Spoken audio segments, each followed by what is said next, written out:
अस्सलाम वालेकुम। इस लेक्चर में और आने वाले कुछ लेक्चर्स में हमारा फोकस होगा प्रिलिमिनरीज पे, जो हमें हेल्प करेंगी डीप न्यूरल नेटवर्क्स के एल्गोरिदम्स को अंडरस्टैंड करने में और उनको इम्प्लीमेंट करने में। इसमें जो हमारा स्टार्टिंग पॉइंट है दैट इज के सबसे पहले हम देखेंगे डाटा मैनिपुलेशन, जो आज लेक्चर का फोकस है। डाटा मैनिपुलेशन में हम techniques for storing and manipulating data देखेंगे। फिर जब हम मूव करेंगे डाटा प्री प्रोसेसिंग में, तो डाटा प्री प्रोसेसिंग में libraries for ingesting and preparing pre processing data from the variety of sources, इससे रिलेटेड डिटेल डिस्कस करेंगे।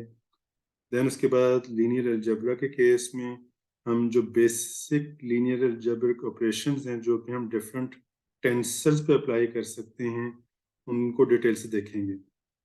और जब टेंसर की डिटेल हम अभी इस लेक्चर में डिस्कस करेंगे। देन उसके बाद कैलकुलस में हम देखेंगे कि just enough calculus to determine which direction to adjust parameters in order to decrease the loss function। इसमें जो भी हम अपना लॉस फंक्शन डिफाइन करेंगे, उसमें हम अपने पैरामीटर्स को किस तरह मॉडिफाई करें, चेंज करें कि वो राइट डायरेक्शन में उनकी मूवमेंट हो, डिक्रीज होना शुरू हो जाए। फिर इस तरीके से जो ऑटोमेटिक डिफरेंशिएशन बहुत इंपॉर्टेंट रोल प्ले करता है। जब हम टेंसेस को पढ़ेंगे तो वहाँ पे हम देखेंगे कि किस तरह ऑटोमेटिक डिफरेंशिएशन डिफरेंट फंक्शंस की हम परफॉर्म कर सकते हैं। So ability to automatically compute derivatives so that we can forget much of the calculus you just learn.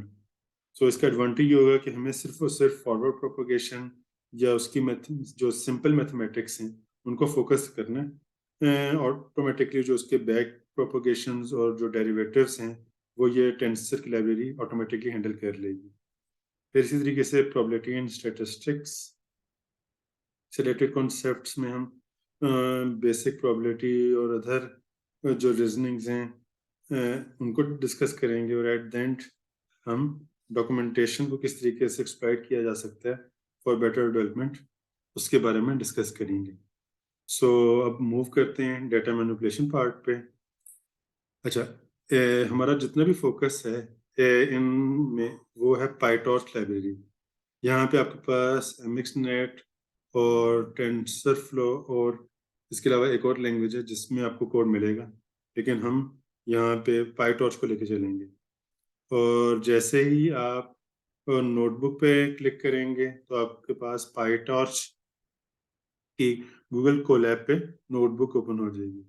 और अब जो मैं नोटबुक ओपन करने लगा हूँ वो है डाटा मैनिपुलेशन पे। उसको मैंने थोड़ा सा मॉडिफाई किया ताकि लेक्चर के लिहाज से उसका फ्लो बन सके। सो मूव करते हैं। सो डाटा मैनिपुलेशन में ये हमारे पास नोटबुक आ गई। So in order to get anything done we need some ways to store and manipulate data. तो कुछ भी टास्क परफॉर्म करने तो हमारे पास कोई ना कोई ऐसा मैकेनिज्म होना चाहिए कि हम डाटा को स्टोर कर सकें और मैनिपुलेट कर सकें। So two important things we need to do with data. सबसे पहले हमें डाटा को एक्वायर करना है और then process them once they are inside the computer. तो डाटा एक्वायर हो गया तो उसके बाद हमें उसको प्रोसेस करना है। So there is no point in acquiring data without some way of store it. So अगर हमारे पास कोई ऐसा मैकेनिज्म नहीं है कि कैसे स्टोर करना है, तो डाटा एक्वायर करने का कोई फायदा नहीं है। सो लेट्स फोकस ऑन कि किस तरीके से हम डाटा को मैनिपुलेट कर सकते हैं, which we call the tensors. So इसमें जो भी हम मैनिपुलेशन करेंगे वो डाटा की वो इन फॉर्म ऑफ टेंसर्स होंगे। टेंसर्स जस्ट लाइक अ अरे।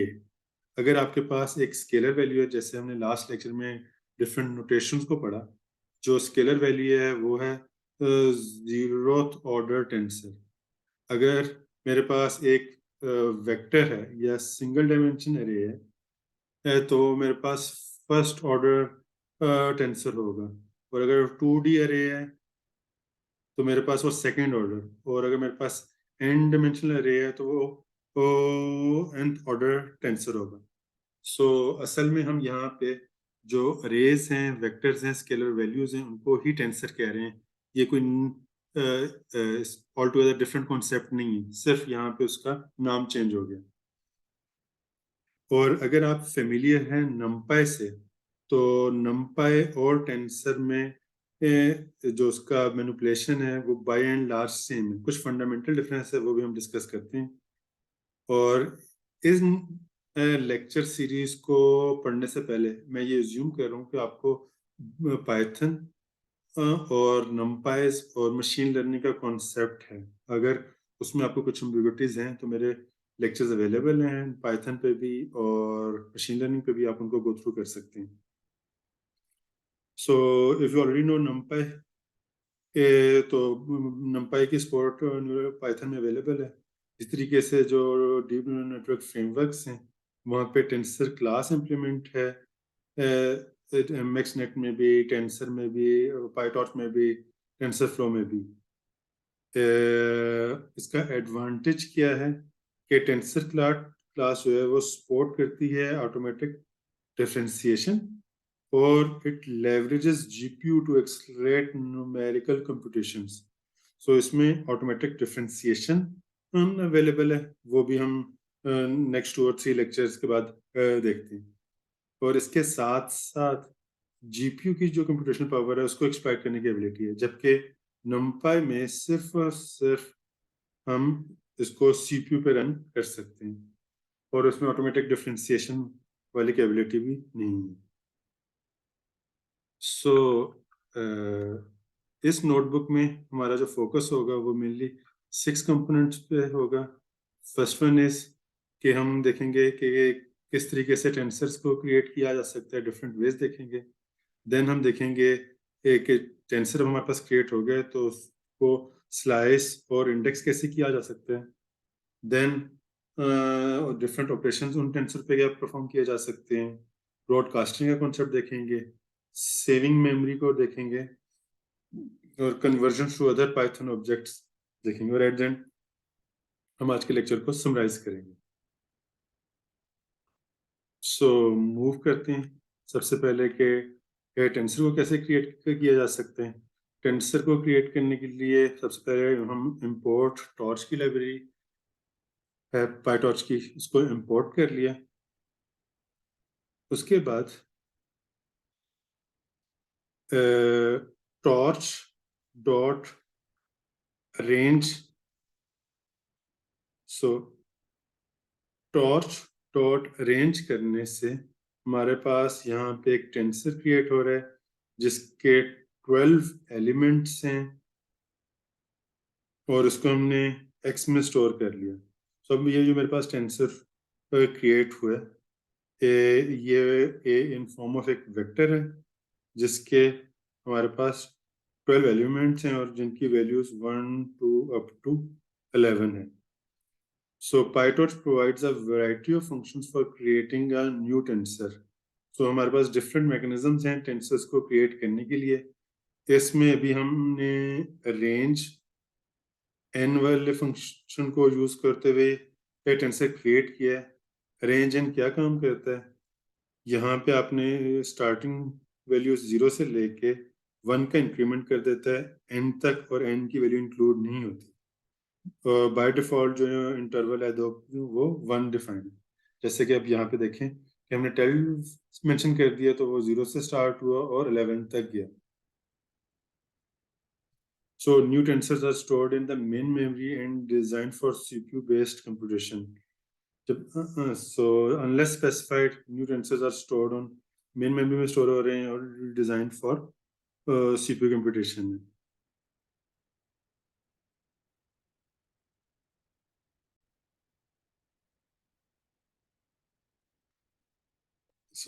अब अगर हमने ये देखना है कि किसी भी टेंसर में टोटल नंबर ऑफ एलिमेंट्स कितने हैं, तो नम EL का फंक्शन है जो कि हमें किसी भी टेंसर के में जो नंबर ऑफ एलिमेंट्स हैं वो रिटर्न कर देगा, और जो शेप एट्रीब्यूट है वो हमें रिटर्न करेगा उसकी डायमेंशन।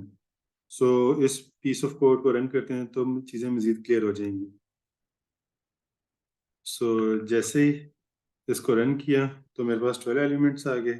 अगेन इसकी शेप 12 ही है, तो आपके पास 12 आ गया। यहाँ पे भी आपको थोड़ा सा एम्बिग्युइटी होगी कि अच्छा then what is the difference between numel और शेप। सो जब हम 2D और 3D में जाएंगे तो ज़्यादा क्लैरिटी आ जाएगी।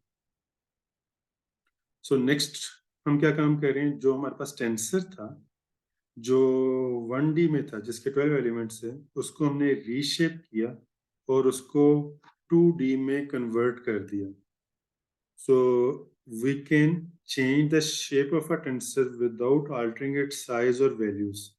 So using reshape command हम existing tensor की जो dimensions हैं उनको change कर सकते हैं और उनकी values change नहीं होंगी. For example, we can transform our vector x whose shape is 12 to a matrix x with shape 3/4.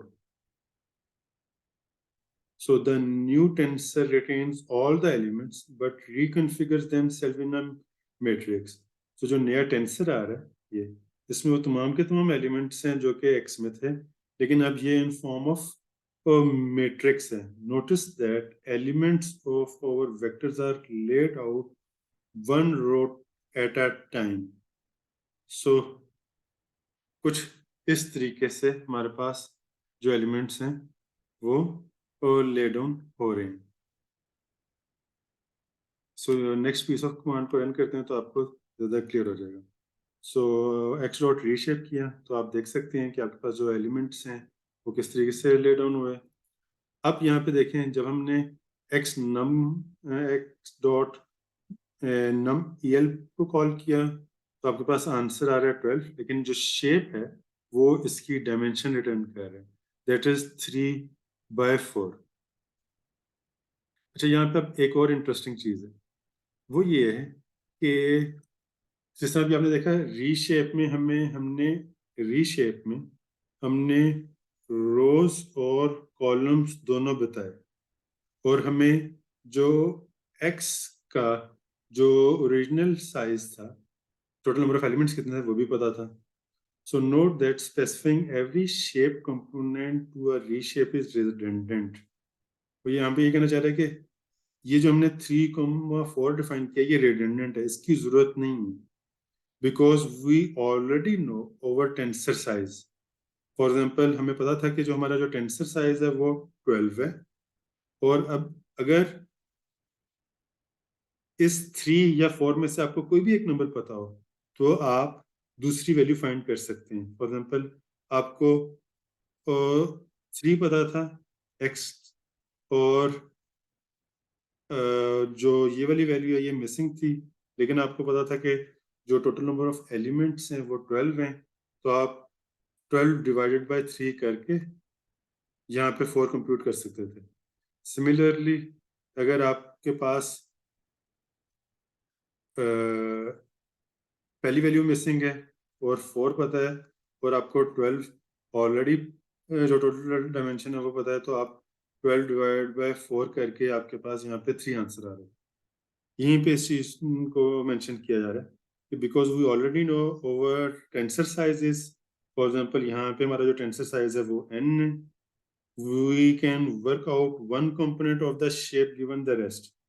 So for example, given the tensor size n, so अगर मेरे पास जो tensor size है वो n है and the target shape h और w, और जो target shape है let's say हमने उसको h और w से रिप्रेजेंट कर दिया, और अब अगर आपको सिर्फ और सिर्फ h पता है तो आप W फाइंड कर सकते हैं. वो कुछ इस तरीके से कि n divided by h.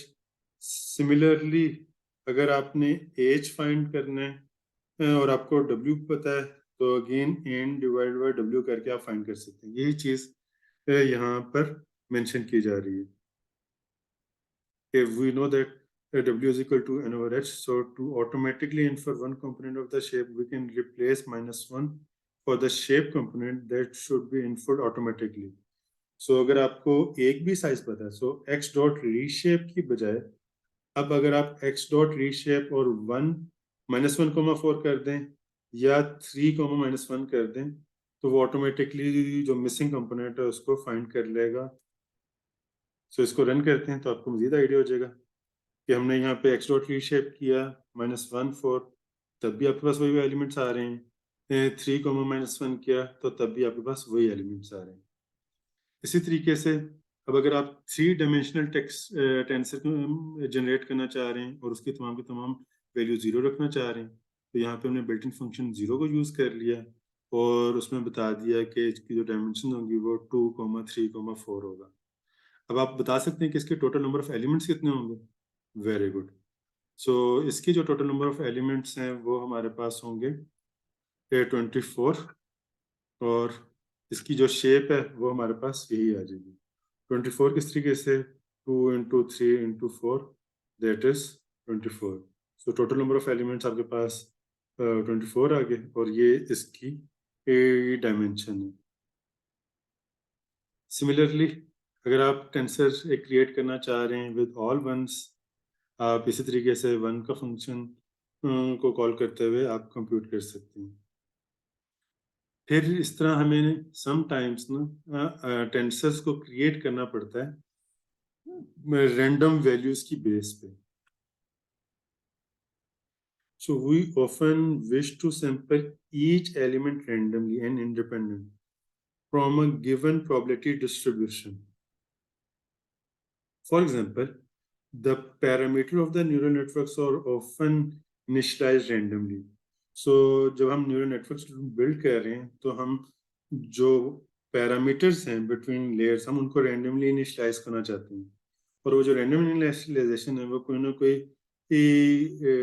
Probability distribution function को फॉलो करते हुए हम चाहेंगे कि वो जनरेट हो। जैसा कि इस केस में स्टैंडर्ड गॉसियन यानी नॉर्मल डिस्ट्रीब्यूशन यूज हुई है जिसका मीन 0 था और स्टैंडर्ड डेविएशन 1, क्योंकि हमने डिफॉल्ट सेटिंग के साथ कॉल किए तो वहाँ पे हमारे पास यही सेटिंग्स हैं।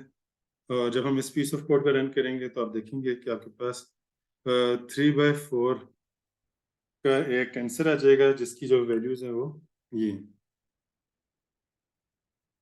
इसी तरीके से हम खुद से भी वैल्यूज स्पेसिफाई करके टेंसर क्रिएट कर सकते हैं। यहाँ पे भी आप शेप चेक करेंगे तो आपके पास आ गया। सो अभी तक हमने देखा कि डिफरेंट वेज को यूज करते हुए किस तरह एक टेंसर क्रिएट किया जा सकता है। नेक्स्ट जो टॉपिक है that is indexing and slicing. आप लोगों ने पाइथन में लिस्ट पे अगर काम किया है या नंपाई रे में काम किया है तो वहाँ पे जिस तरीके से हम इंडेक्सिंग करते हैं और स्लाइसिंग करते हैं सेम कॉन्सेप्ट यहाँ पर भी है। सो मैं क्विकली इसको एक दफ़ा ओवरव्यू देता हूँ ताकि आपको इसकी क्लैरिटी आ जाए। So as with Python list, we can access tensors element by indexing start with 0. जिस तरह हम list में 0th इंडेक्स से इंडेक्सिंग करके स्क्वायर ब्रैकेट से उसके एलिमेंट्स को एक्सेस करते थे, इसी तरीके से टेंसर में भी एक्सेस किया जा सकता है। So to access an element based on its position relative to end of the list, so we can use negative indexing. जिस तरह numpy में या लिस्ट में स्क्वायर ब्रैकेट में हम -1 कर देते थे और हमारे पास लास्ट एलिमेंट आ जाता था, तो यहाँ पे भी ये फैसिलिटी अवेलेबल है। Finally we can access the whole range of indexes via slicing. Similarly यहाँ पे हम स्लाइसिंग ऑपरेटर जहाँ पे हम स्टार्ट पॉइंट बताते हैं और स्टॉप पॉइंट बताते हैं। समटाइम्स हमारे पास जो स्लाइस ऑपरेटर है उसमें हमारे पास स्टार्ट है, स्टॉप है और उसके बाद स्टेप साइज है कि कितना इंक्रीमेंट करना है। बाय डिफॉल्ट 1 का इंक्रीमेंट है। where the value return where the return value includes a first index और जो लास्ट है स्टॉप वैल्यू वो उसमें शामिल नहीं होती। Finally, when only one index in a slice is specified for a kth order tensor, it is applied to 0 axis. Means कि जब आप सिर्फ एक इंडेक्स पास करते हैं और आपके पास कुछ वैल्यूज हैं तो वो 0 इंडेक्स पे अप्लाई होता है। 0th इंडेक्स का मतलब है कि इस तरह हमारे पास वो रिजल्ट्स रिटर्न करते हैं। So next piece of code को रन करते हैं तो आपको मजीद क्लैरिटी आ जाएगी। सो ये हमारे पास टेंसर था। जैसे अब हमने x स्क्वायर ब्रैकेट 1 किया तो आप देख सकते हैं कि x स्क्वायर ब्रैकेट 1 से आपके पास हमने सिर्फ और सिर्फ एक इंडेक्स पास किया, उसमें रो कॉलम नहीं पास की, तो इसने पहली रो कंप्लीट पिक कर ली। फिर हमने x स्क्वायर ब्रैकेट -1 किया तो -1 लास्ट इंडेक्स को रिटर्न कर रहा है, तो इसने लास्ट रो प्रिंट कर दी। यहाँ पे हमने कहा पहली और दूसरी रो, थर्ड इंक्लूडेड नहीं है। तो यहाँ पे आप देख सकते हैं कि इस केस में इसने जो रिजल्ट रिटर्न किया वो ये वाला था, राइट। सो सिमिलरली अगर हम ये इसको जरा ऑब्जर्व कीजिएगा, यहाँ पे ये है रो और ये है कॉलम। ये इंडिकेट कर रहा है कि मुझे फर्स्ट और सेकंड रो चाहिए, क्योंकि 1 कॉलम 3 है। सो इट मीन्स इस टेंसर का फर्स्ट और सेकंड रो सिलेक्ट होगी, और जो कॉलम सिलेक्ट होनी है दैट इज 0, 1 और 2, क्योंकि जैसे भी हमने पहले डिस्कस किया ये स्टार्टिंग पॉइंट होगा, और जो लास्ट पॉइंट है स्टॉप वो इंक्लूडेड नहीं है। It means 0, 1, 2। सो ये पीस ऑफ कोड ये पोर्शन एक्सट्रैक्ट करके लाएगा। तो आप यहाँ पे देख सकते हैं कि यहाँ पे वही चीज रिटर्न हो रही है। इसी तरह अगर आपने कोई वैल्यू ओवरराइट करनी है तो x स्क्वायर ब्रैकेट 1, 2 पहले पॉइंट कर रहा था यहाँ पे 6 को, क्योंकि ये है फर्स्ट रो और ये है सेकंड कॉलम, और जब आपने इसको इज इक्वल टू 17 कर दिया तो ये वैल्यू आप देख सकते हैं कि वैल्यू अपडेट होगी। इसी तरह अगर आप मल्टीपल वैल्यूज को अपडेट करना चाह रहे हैं तो यहाँ पे भी आप उसको अपडेट कर सकते हैं। यहाँ से आप देख सकते हैं कि इस पीस ऑफ कमांड का मतलब क्या है। अगेन रो और कॉलम मींस तमाम कॉलम्स चाहिए, और जो रो चाहिए वो 0 और 1। सो इन तमाम जगहों पे आपके पास 12 आ जाएगा। तो यहाँ पे आप देख सकते हैं कि इन तमाम लोकेशन पे आपके पास 12 आ गए। तो होपफुली आपको थोड़ा सा आइडिया हो चुका होगा कि स्लाइसिंग और ऑपरेटर किस तरीके से काम कर रहे हैं। नेक्स्ट अब हम आते हैं डिफरेंट ऑपरेशंस पे। जो अभी हमने लास्ट लेक्चर में डिफरेंट नोटेशंस डिस्कस की थी, यहाँ पे वो आहिस्ता आहिस्ता यूज होंगी, तो आप उन नोटेशंस को अच्छे तरीके से निशीन कर लीजिएगा, क्योंकि जितने भी आगे लेक्चर्स हम पढ़ेंगे वो नोटेशन डायरेक्टली और इनडायरेक्टली यूज हो रही है। सो ऑपरेशंस कौन कौन से परफॉर्म किए जा सकते हैं। Know that we know how to construct tensor, how to read from and write to their elements। तो अभी तक हमने दो काम किए, टेंसर कैसे क्रिएट करते हैं और उसमें एलिमेंट्स को कैसे रीड किया जा सकता है और राइट किया जा सकता है। वहां से we can begin to manipulate them with various mathematical operations. अब हम उस पर डिफरेंट मैथमेटिकल ऑपरेशन परफॉर्म कर सकते हैं। Among the most useful tools are the element wise operation. जो एलिमेंट वाइज ऑपरेशन है वो सबसे फंडामेंटल है। इसके साथ और भी डिफरेंट ऑपरेशन हैं, जब हम लीनियर अलजेब्रा कॉन्सेप्ट पढ़ेंगे तो वहां पे देखेंगे कि इन टेंसेस पे वो ऑपरेशन कैसे परफॉर्म किए जा सकते हैं। अभी जो हम फोकस कर रहे हैं that is element wise operations. So these apply a standard scalar operations to each element of a tensor. So element wise tensor क्या काम करते हैं, ये स्टेप बाय स्टेप हर एलिमेंट, टेंसर के हर एलिमेंट पे ये ऑपरेशन परफॉर्म किया जाता है। फॉर एग्जांपल अगर मेरे पास 3 है और अगर मुझे इसका एक्सपोनेंट फाइंड करना है तो आप एक्सपोनेंट एक फंक्शन है जो कि 3 पे अप्लाई होगा और मुझे रिजल्ट रिटर्न कर देगा। फिर अगर मेरे पास एक वेक्टर है 3, 4, 5, 6 और मुझे अब इस पे ये ऑपरेशन परफॉर्म करना है एक्सपोनेंट का, तो वो क्या काम करेगा, वो 1 बाय 1 हर एक एलिमेंट को लेगा और उस पे ऑपरेशन परफॉर्म करेगा। So for a function that takes two tensor as an input, element-wise operation applies some standard binary operations on each pair corresponding to the element. सो अभी हम यूनरी ऑपरेटर्स के कौन कौन से यूनरी फंक्शन हैं जो हम एलिमेंट बाय एलिमेंट परफॉर्म कर सकते हैं, और कौन से बाइनरी ऑपरेटर्स हैं, ऑपरेशंस हैं जो हम एलिमेंट बाय एलिमेंट परफॉर्म कर सकते हैं, और उनको मैथमेटिकली कैसे रिप्रेजेंट किया जा सकता है। ये बड़ा इंपॉर्टेंट कॉन्सेप्ट है कि उसको मैथमेटिकली हम कैसे रिप्रेजेंट कर सकते हैं। मैथमेटिकली रिप्रेजेंटेशन की अंडरस्टैंडिंग बिल्ड करना इस वजह से भी जरूरी है ताकि आपको जब आप कोई नई इनोवेशन कर रहे हैं, रिसर्च कर रहे हैं, तो वहां पे आपको आइडिया होना चाहिए कि आप कैसे अपने प्रपोज्ड अप्रोच को इन फॉर्म ऑफ मैथमेटिक्स लिख सकें। और इसके साथ साथ जो एग्जिस्टिंग लिटरेचर अवेलेबल है डीप लर्निंग का, उनकी अंडरस्टैंडिंग के लिए भी ये बहुत जरूरी है। So in mathematical notation, we denote such unary scalar operator taking one input by as a signature. So हम यूनरी स्केलर ऑपरेटर जो कि एक इनपुट ले रहा है और उसके अगेंस्ट एक आउटपुट जनरेट कर रहा है, उसको हम इस तरह डिफाइन करते हैं कि मेरे पास एक फंक्शन होगा यूनरी ऑपरेटर्स का जो कि एक स्केलर वैल्यू लेगा और वही वैल्यू रिटर्न करेगा। जस्ट इमेजिन कि अगर मुझे दो नंबर्स को ऐड करने, तो इस केस में हमारे पास अब दो नंबर्स आएंगे, या ऐड करना यानी बाइनरी ऑपरेटर को रिप्रेजेंट करना जो दो ऑपरेंड्स ले रहा है, जो ऐड कर सकता है, एडिट कर सकता, सब्ट्रैक्ट कर सकता है, मल्टीप्लाई कर सकता है। तो अब उस केस में दो रियल नंबर जा रहे हैं, और जिस तरह 2 3 + 4 करके मेरे पास जो आंसर आ रहा है 1 आ रहा है, और वो आउटपुट जनरेट कर रहे हैं 1 रियल नंबर। तो उस केस में इस तरह हम मैथमेटिकली इसको रिप्रेजेंट करेंगे। सो वापस आते हैं यूनरी ऑपरेटर में। यूनरी ऑपरेटर को हमने इस तरह फंक्शन की फॉर्म में रिप्रेजेंट कर लिया। This just means that function maps from any real number onto some other real number, और इसकी एग्जांपल हमारे पास ये अवेलेबल है। सो इस पीस ऑफ कोड को रन करते हैं, वहां पे आपको आइडिया हो जाएगा कि ये एक टेंसर था, और अब हर एक एलिमेंट पे ये इसने इंडिविजुअली इसको अप्लाई करना स्टार्ट किया, और हमारे पास उसकी एक्सपोनेंट की वैल्यूज आ गई।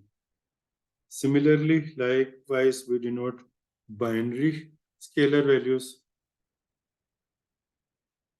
So जब हम बाइनरी कर रहे हैं तो इट मींस के map pair of real numbers to a single number. जिस तरह हमने थोड़ी देर पहले भी एग्जांपल डिस्कस की, ऐड की, मल्टीप्लाई की, डिवीजन की, सब्ट्रैक्शन की, कि दो रियल नंबर्स को वो मैप कर रहे हैं सिंगल पे।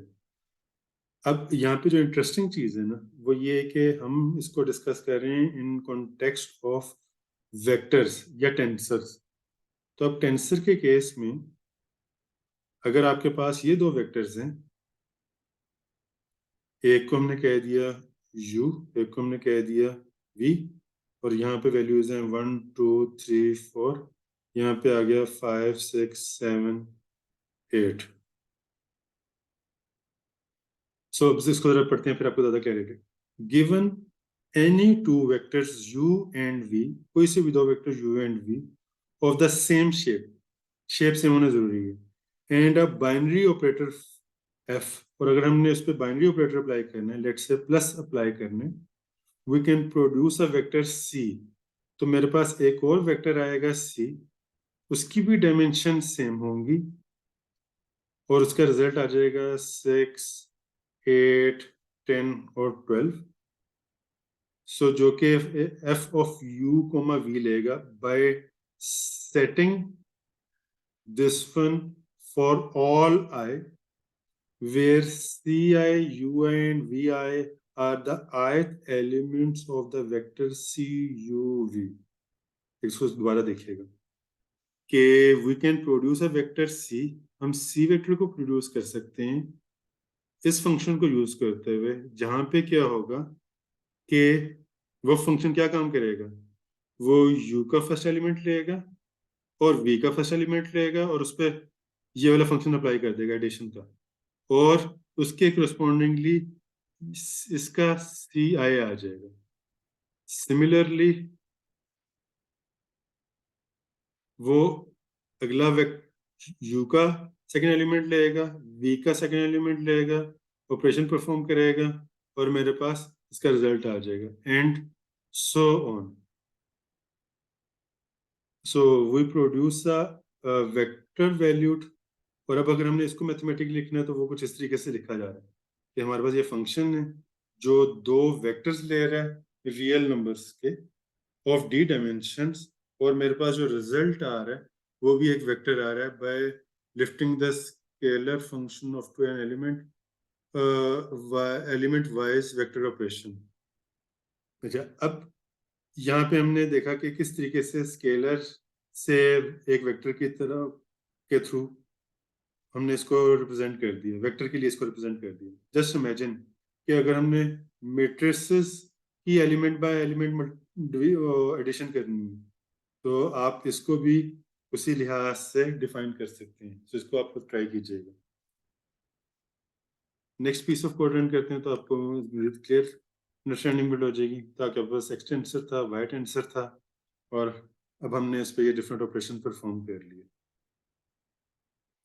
अच्छा, एक और आपको याद है हमने लास्ट लेक्चर में दो वेक्टर्स को कॉन्कैट करने के बारे में भी डिस्कस किया था, और हमने जो नोटेशन यूज की थी वो ये कुछ यूज की थी। सो दो वेक्टर्स, दो टेंसर्स, दो मैट्रिसेस या nth ऑर्डर टेंसर्स को हम कॉन्कैट कर सकते हैं। सो यहाँ पे जो कॉन्कैट करने का वे है वो है कैट। एज्यूम करें, अच्छा, और जो कॉन्कैट करने के लिए ना दो वेज हैं। एग्जांपल के तौर पे अगर मेरे पास एलिमेंट्स हैं 1 2 3 4 5 6, और एक और एलिमेंट है फॉर एग्जांपल 1 2 2 2 3 3, तो एक और अरे है या मैट्रिक्स है। सो अब जब हम इनको कॉन्कैट करेंगे तो हम इस तरीके से भी कॉन्कैट कर सकते हैं, 1 2 3 4 5 6 2 सॉरी 1 2 2 2 3 3, और ये इस तरीके से भी कॉन्कैट हो सकता है 1 2 1 2 3 4 2 2 5 6 3 3। सो ये डिपेंड करता है कि आपके पास आप रो वाइज करना चाह रहे हैं या कॉलम वाइज करना चाह रहे हैं। सो इसको जरा देख लेते हैं। So in addition to element wise computation we can also perform linear algebra operation such as dot product और मैट्रिक्स मल्टीप्लिकेशन, लेकिन वो हम लीनियर अलजेब्रा के जब लेक्चर डिस्कस करेंगे उस पर हम देखेंगे। We can also concat multiple tensors together as stacking them end to end to form a larger tensor। आगे जब हम न्यूरल नेटवर्क्स या डीप लर्निंग पढ़ रहे होंगे तो वहां पे आप देखेंगे कि इसको हम एक्सटेंसिवली यूज करेंगे। So we just need to provide a list of tensors and tell the system along which axis to concatenate कि हमने किस एक्सेस में इसको concatenate करना है। The example below shows that what happens when we concatenate two matrices along rows। So जब हम along rows x axis 0 पे कर दें या कॉलम वाइज करें तो हमारे पास क्या रिजल्ट आ रहा है। तो इस पीस ऑफ कोड को रन करते हैं तो आपको आइडिया हो जाएगा।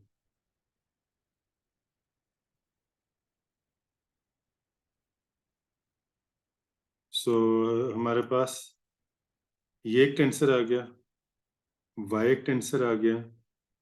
अब जब हमने डायमेंशन या एक्सेस 0 पे इनको कंकैट किया तो आप देख सकते हैं कि जो कंकैटिनेशन हो रही है वो कुछ इस तरीके से हो रही है कि ये टेंसर एज इट इज और देन ये टेंसर एज इट इज इसके नीचे अपेंड हो गया। तो आप ये देख सकते हैं कि जब हम एक्सेस इक्वल टू 0 करेंगे तो वो रो वाइज होगा, वो नीचे रो अपेंड होंगे, और जब हम डायमेंशन इज इक्वल टू 1 कर देंगे तो ये इसके साथ कंकैट हो जाएगा। Next piece of code run करते हैं तो आपको तो क्लियर अंडरस्टैंडिंग हो जाएगी कि अब इसके इसमें आप देख सकते हैं कि अब ये जो है ये इसके आगे कंकैट हो गया। सिमिलरली हम ट्रू और फॉल्स बाइनरी वैल्यूज का भी टेंसर कंप्यूट कर सकते हैं कि अगर x double equal to y और इन दोनों टेंसर्स की डायमेंशन सेम है, तो वो पर्टिकुलर सेल्स जहाँ पे इन दोनों की वैल्यू सेम होंगी वहाँ पे ट्रू आ जाएगा, और जहाँ पे सेम नहीं होंगी वहाँ पे फॉल्स आ जाएगा, और आपके पास बूलियन टाइप का ये टेंसर आ गया। इसी तरह अगर आपने टेंसर को सम करना है, तो ये एक टेंसर है, टेंसर डॉट सम किया तो आपके पास तमाम के तमाम एलिमेंट्स, जितने भी एलिमेंट्स उनका सम होके आ गया। अब अगर आप x इज इक्वल टू 0 के लिहाज से सम करना चाह रहे हैं, तो जैसे हमने पहले डिस्कस किया, एक्सिस का मतलब ये है कि ये रो बाय रो मूव करेगा। इट मींस कि मेरे पास 12 आंसर आ जाएगा, नेक्स्ट नेक्स्ट नेक्स्ट और ऐड करता जाएगा। फिर इसी तरीके से जब इसको हम 1 करेंगे तो वो कॉलम वाइज आपके पास आंसर आ रहा है। सो इस केस में आप देख सकते हैं कि x इज इक्वल टू 1 करने से जो हमारे पास आंसर आ रहा है वो है 6, और देन 22 और 38। ये x इज इक्वल टू 1 करने से है, और जब x इज इक्वल टू 0 करेंगे तो हमारे पास यहाँ पे 12, 15, 18 और 21 आंसर आ रहा है। नेक्स्ट जो कॉन्सेप्ट हमने डिस्कस करने हैं दैट इज ब्रॉडकास्टिंग। बहुत ही इंपॉर्टेंट कॉन्सेप्ट है। अच्छा, अभी तक हमने ये देखा कि अगर आपने element wise element by element operation perform करना है तो उन दोनों की डायमेंशन सेम होनी चाहिए। समटाइम्स हमारे पास जो टेंसर्स हैं वो सेम साइज के नहीं होते, और हम फिर भी उन पे element by element operation perform करना चाह रहे होते हैं। तो उसको अचीव करने के लिए हम ब्रॉडकास्टिंग का कॉन्सेप्ट यूज करते हैं। By now, you know how to perform element-wise binary operations on two tensors of the same shape. Under certain conditions, even when shape differ, we can still perform element-wise binary operations to invoke broadcasting mechanism. So इसको हम example से understand करते हैं ताकि आपको चीजें clear हो जाए। अच्छा, ये जरा ध्यान से आपने इस पीस ऑफ कोड को देखना है। इसमें जो इम्पोर्टेंट चीज है ना वो है ब्रॉडकास्टिंग का कॉन्सेप्ट। जैसे पहले भी मेंशन है कि जब आपके पास दो टेंसर सेम साइज के नहीं हैं और आप element by element operation perform करना चाह रहे हैं, तो ब्रॉडकास्टिंग मैकेनिज्म क्या काम करता है कि उन दोनों मैट्रिसेस या दोनों टेंसर्स को सेम साइज का करता है ताकि उस पर element by element operation perform किए जा सके। सो ब्रॉडकास्टिंग मैकेनिज्म एक्चुअली इंटरनली ही उसको इस तरीके से करता है ताकि एलिमेंट वाइज ऑपरेशन परफॉर्म हो सके। एग्जाम्पल के तौर पे जो ए टेंसर है इसका जो साइज है वो है 3/1, 0, 1, 2।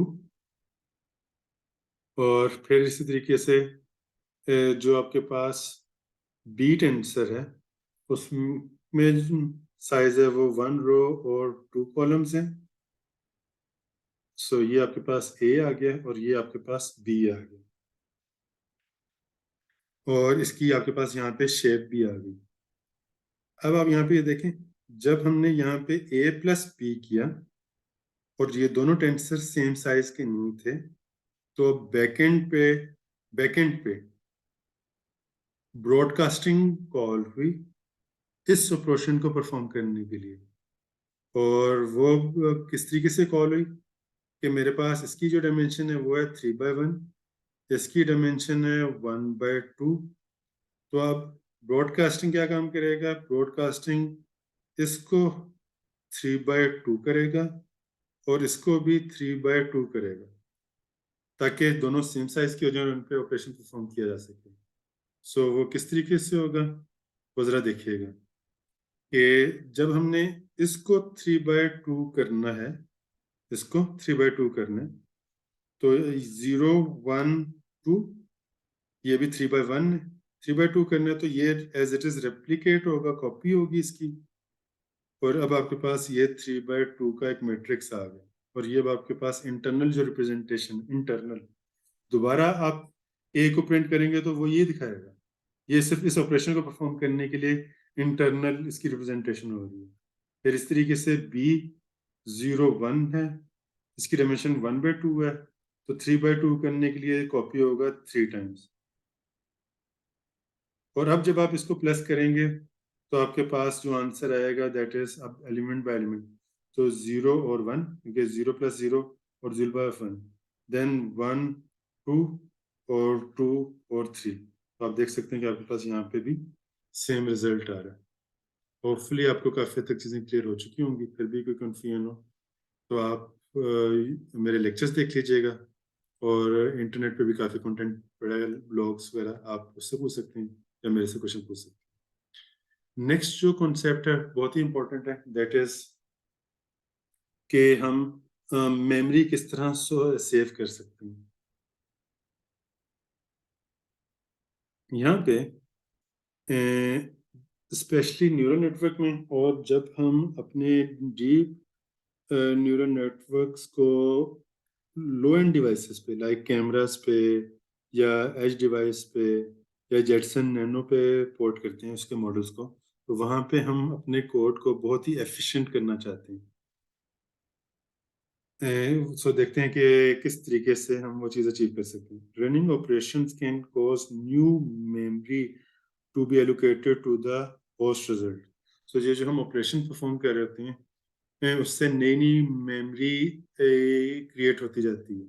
For example if we write y is equal to x plus y, तो इसका क्या मतलब है, x किसी एक मेमोरी लोकेशन को पॉइंट कर रहा है, y किसी एक मेमोरी लोकेशन को पॉइंट कर रहा है, और जब आपने x प्लस वाई किया तो अब y को एक और, यानी ये जो y है, लेट्स ये अब एक और नई मेमोरी लोकेशन को पॉइंट कर रहा होगा। ऐसा नहीं होगा कि ये वाली वैल्यू ओवरराइट हो जाए।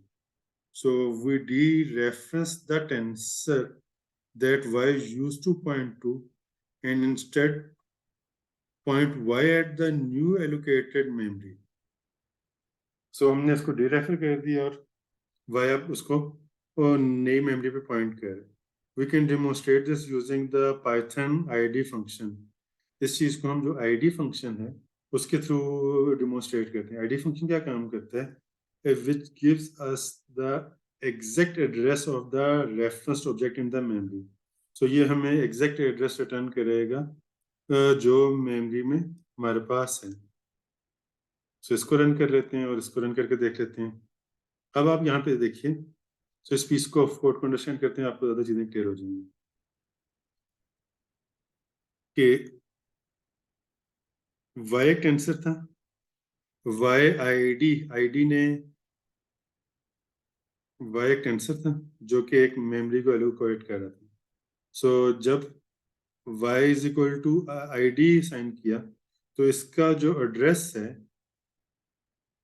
वो स्टोर हो गया बिफोर में, और उसके बाद जब आपने y is equal to y plus x किया तो अब क्या हुआ, अब इस y में ये जो y है ये अब यहाँ पे पॉइंट नहीं कर रहा, बल्कि ये y एक और नई मेमोरी लोकेशन पे जहाँ पे x प्लस वाई का रिजल्ट शो रहा है उसको पॉइंट करना स्टार्ट कर दिया।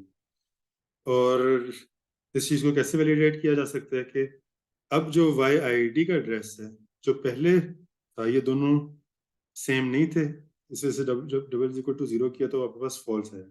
यहाँ पे हमने दोनों के एड्रेसेस को प्रिंट भी करवा लिया कि आप देख सकते हैं कि कुछ जो इनिशियल एड्रेस है वो सेम है, इसी तरीके से यहाँ पे भी सेम है, लेकिन अगर आप यहाँ पे देखें कि जो लास्ट एलिमेंट्स हैं ये सेम नहीं है, सो डिफरेंट एड्रेसेस हैं। अब क्वेश्चन ये राइज होता है कि ठीक है, अब आपको पता चल गया कि इससे मेमोरी काफ़ी मेमोरी लीकिंग के काफ़ी इश्यूज आ रहे हैं। So so this might be undesirable for two reasons कि मेमोरी अननेसेसरी एलोकेट होती जा रही है, और फिर आपको स्पेसिफिकली खास तौर पे उसको मेमोरी को डी एलोकेट करना है बाय रनिंग गार्बेज कलेक्टर्स, और आप नहीं चाहते कि मेमोरी लीकेजिंग या डेंगलिंग पॉइंटर्स के इश्यूज, सॉरी मेमोरी लीकेजिंग के इश्यूज आए। सो उसका एक और वे क्या है, एक और वे ये कि हम इन प्लेस ऑपरेशन परफॉर्म कर दें। इन प्लेस ऑपरेशन परफॉर्म करने का मैकेनिज्म क्या है, वो ये है कि जो हमारे पास कॉलन कॉलन अगर हम यूज कर लें, तो अब इस केस में ये y की उसी ही मेमोरी लोकेशन पे वैल्यू अपडेट होगी, ना कि y किसी और मेमोरी एड्रेस को पॉइंट होगा। इसको मजीद वैलिडेट कर लेते हैं कि हमें पता है कि y एक टेंसर था, बिल्कुल ठीक है, और हमने क्या, अच्छा हमें y टाइप का एक और टेंसर कर दो और उसको 0 में स्टोर कर दो, वो हमने कर दिया। फिर उसके बाद id 0 id ऑफ z किया, तो मेरे पास z का एड्रेस आ गया, z जिस भी टेंसर को वो रेफर कर रहा था। अब जब हमने x प्लस वाई किया और इसको z कॉलन करके इंफॉर्मेशन स्टोर की, तो अब क्या होगा कि x प्लस वाई का रिजल्ट यहाँ पर ही स्टोर होगा, z यहाँ पे स्टोर होगा, z किसी और मेमोरी एड्रेस को पॉइंट नहीं करेगा। और उसका कैसे वैलिडेट किया जा सकता है कि ये जो बिफोर है और इस z का एड्रेस, इन दोनों को जब आप कंपेयर करेंगे तो आपके पास आंसर सेम रहेगा। इसी तरह एक हमने ये देख लिया कि अगर आपने प्लस करना है तो आप इन प्लेस कर सकते हैं, या प्लस इक्वल टू ऑपरेटर का है, अगर आप इसको भी यूज कर लें तो आपकी जो मेमोरी है वो सेव हो जाएगी। होपफुली यहाँ तक आपको काफ़ी तक अंडरस्टैंडिंग हो चुकी होगी। इसके बाद conversion to other Python objects के हम जो numpy से पाईटॉर्च में और पाईटॉर्च से numpy में बहुत इजीली इसको कन्वर्ट कर सकते हैं। जैसे कि आप यहाँ पे देख सकते हैं कि x एक हमारे पास टेंसर था, उसको numpy में कन्वर्ट कर लिया, और फिर अब a जो है वो हमारे पास numpy है, और फिर इस a numpy को हमने पाईटॉर्च में कर लिया, torch डॉट फ्रॉम पाई, और आप देख सकते हैं कि a हमारे पास numpy आ रही है और जो b है वो टेंसर है। सिमिलरली ये आपके पास अगर स्केलर वैल्यू है टेंसर की, तो आप उसको फ्लोट में, इंटीजर में कन्वर्ट कर सकते हैं। अगर हम इसको समराइज करें तो इसमें हमने टेंसर क्लास को देखा, is the main interface for storing and manipulating data in the deep learning libraries. Tensor provides a variety of functionalities including construction, routines, indexing, slicing, basic mathematical operation, broadcasting, memory efficiency, and other stuff. Hopefully आपको काफ़ी हद तक चीज़ें clear हो चुकी होंगी। फिर भी कोई क्वेश्चन हो तो आप मेरे से पूछ सकते हैं। Thank you. अल्लाह हाफिज़।